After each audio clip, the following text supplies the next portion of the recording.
GinTech's wire EDM indexing devices are made of stainless steel and have been treated with a hot quenched process.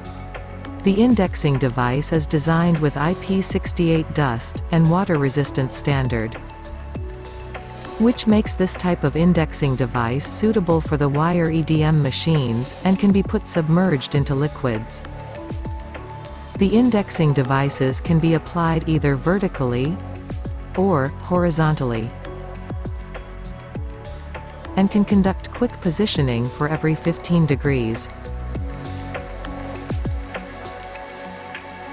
The design of multiple thread holes is compatible with Arova Quick Chuck and System 3R Macro Manual Chuck for instant positioning.